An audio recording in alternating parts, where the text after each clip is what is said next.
Donc on est à Gand ici. Hier avec Cécile on a fait en double mixte. Donc on a fini premier de notre catégorie d'âge, une super course, une super découverte pour elle et puis pour moi en double aussi. Et là ce soir c'est autre chose, c'est en solo, ça fait 6 mois que j'ai pas couru. Depuis les mondiaux à Chicago qui s'étaient moyennement passés, donc il y a eu du travail depuis, beaucoup d'entraînement, de l'ultra trail aussi, de la course sur route. On se donne rendez-vous, j'espère plus ou moins 1 heure, mais j'espère plutôt moins d'1 heure après le départ à 17h50 et voir comment la course s'est passée, puis donner les premières impressions.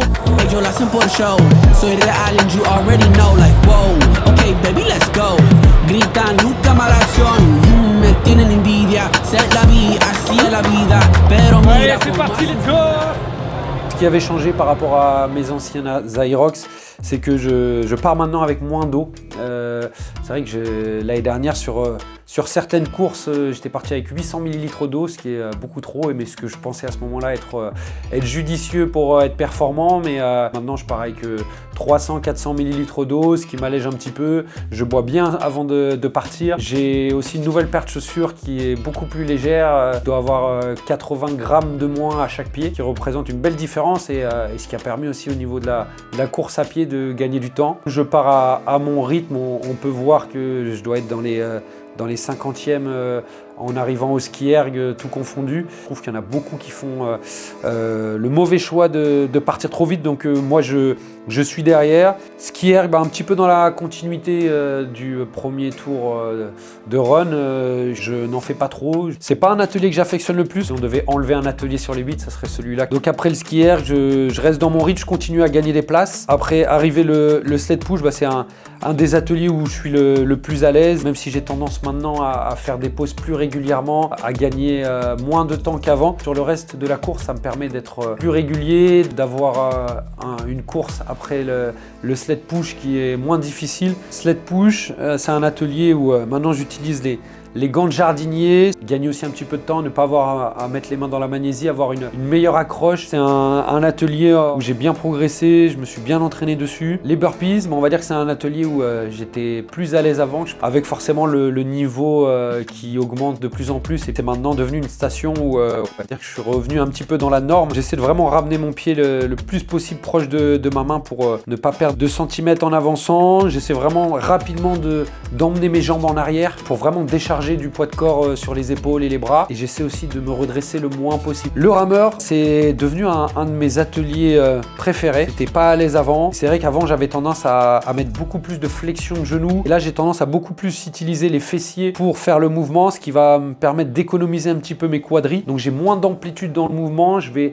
descendre moins les fesses vers les talons. Donc c'est un atelier où maintenant je fais partie, on va dire, des meilleurs, alors que c'était pas du tout le cas avant. C'est un atelier où on est assis, où on peut se permettre de profiter un petit peu plus, enfin profiter c'est avec des guillemets, on peut plus facilement relever la tête, regarder ce qui se passe autour, capter un petit peu les sourires, les visages, les encouragements autour. Firmer Carry, c'est un atelier que je fais pas du tout à l'entraînement. Les quelques jours avant la compétition, je vais en faire un petit peu, parce que c'est déjà l'atelier où on passe le moins de temps dessus. On passe autour d'1 minute 30, alors que si on compare au ski erg, au rameur, où je vais passer 4 minutes, les burpees, les fentes autour de 3 minutes, j'arrive à entre guillemets ce qu'on appelle les faire unbroken, ne pas avoir à les reposer par terre. Les fentes, un petit peu comme les burpees, on va dire que ça faisait partie plutôt de mes forces avant. Au fur et à mesure des courses et du niveau qui augmente, j'ai tendance maintenant à revenir un peu plus dans la norme. Donc c'est un atelier où je vais devoir redoubler d'efforts. Alors les wall balls, le dernier atelier, c'est un atelier que j'ai beaucoup travaillé, j'ai gagné beaucoup de temps. Je suis passé sous les 4 minutes. C'est un atelier qui se joue beaucoup dans la tête, même si ça brûle déjà et que c'est difficile au bout de 20, 30, 40 répétitions. C'est comme un petit peu en ultra trail, faut pas se dire que ça sera forcément plus dur dans 20 ou 30 répétitions.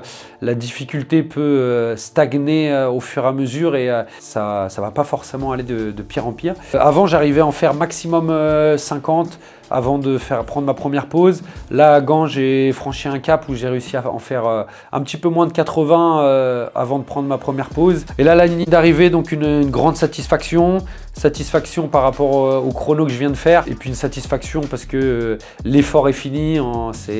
c'est tellement un effort intense que peu importe le chrono, moi j'ai toujours ce sentiment d'accomplissement et de satisfaction à l'arrivée, d'être allé au bout, d'avoir tout donné, de ne pas avoir triché avec moi-même, d'avoir vécu des émotions et de m'être surpassé. Ce que je peux vous conseiller sur votre Aerox, c'est pas partir trop vite, de vous dire que ça va être une course assez longue et de ne pas paniquer si on est dans les derniers de sa vague ou si on voit beaucoup de monde devant. Il faut avoir confiance en ses forces, confiance en le travail qui a été fait, en l'entraînement et qu'il vaut mieux rattraper du monde et gagner du temps au fur et à mesure de la course que mentalement s'écrouler, c'est beaucoup plus difficile. Bien rester hydraté, de ne pas partir avec cette sensation de soif, d'avoir un minimum d'eau sur vous dans un shirt et une flasque qui va vous permettre de boire à tout moment de la course. Forcément une dépense en énergie liée à un petit peu la décharge d'adrénaline, l'ambiance et l'échauffement. Donc l'erreur à pas faire, c'est de ne pas prendre de glucides, que ce soit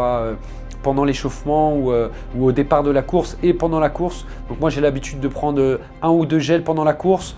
Au sled pull, souvent quand je vais chercher le sled d'un endroit à l'autre, je prends mon gel ou autour des burpees ou du rameur. Pensez à bien contrôler votre souffle.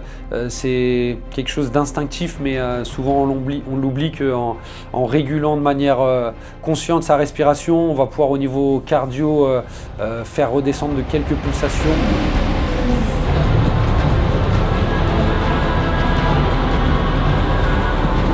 Ouais, qualifié, deuxième de la caté d'âge, c'est une bonne chose. On va aller voir les copains qui finissent leur course, on va aller faire le podium et boire une bonne bière belge après parce que ça a manqué quand même. J'ai été sérieux ces dernières semaines, donc on va aller se faire plaisir.